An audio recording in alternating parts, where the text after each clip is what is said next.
Hi guys, we're here today in the beautiful Devon countryside at Redwood's farm, a regenerative farm where they do pastured poultry. This is Amy, who farms here with her family, and they've got a pastured broiler and layer enterprise where they don't use soy feed. So feel free to show me what you've got going on here.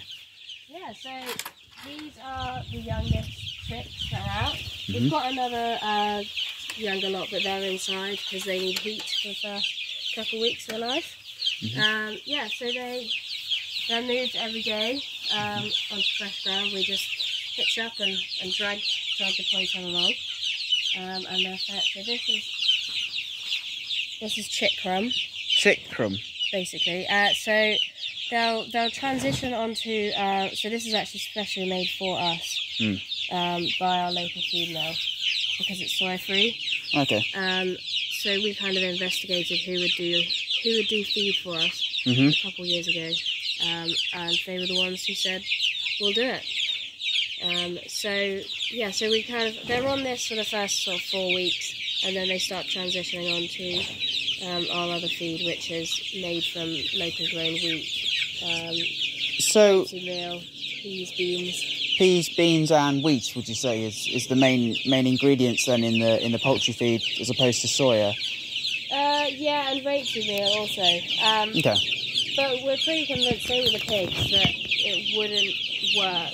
This feed would not work in a like an indoor or even a standard free range system.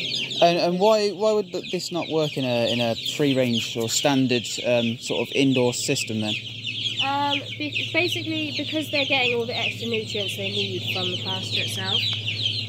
So I mean, they forage around, they find insects, worms, they find plants.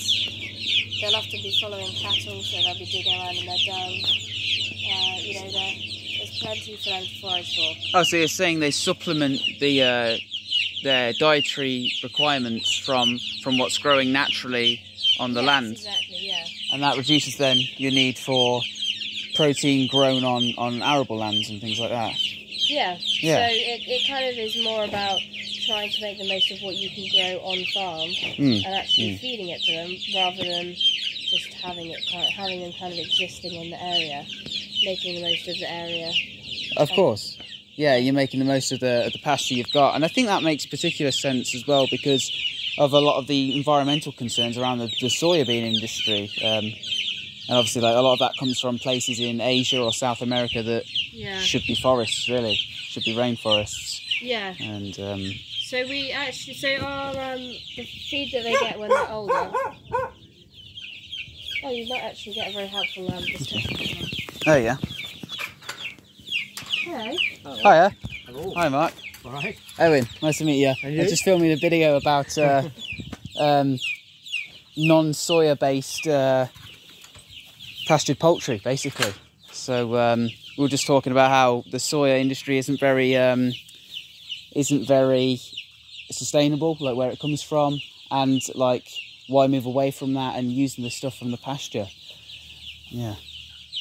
So this is actually the poultry farmer, the broiler farmer. So he can. Yeah.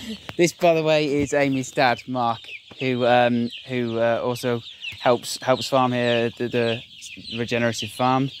And so yeah, when did you decide to change things over to a more kind of regenerative model?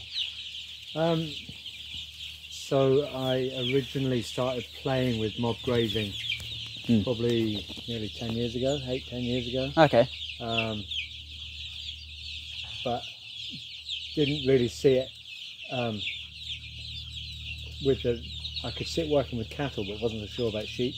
And as we've gone on and I've learnt more, I've sort of embraced it more and seen it as the whole package really. And so, yeah, the last 4 years, I guess, we've really changed our approaches across the board. Have you noticed any differences to your farm and your land since switching over just 4 years ago?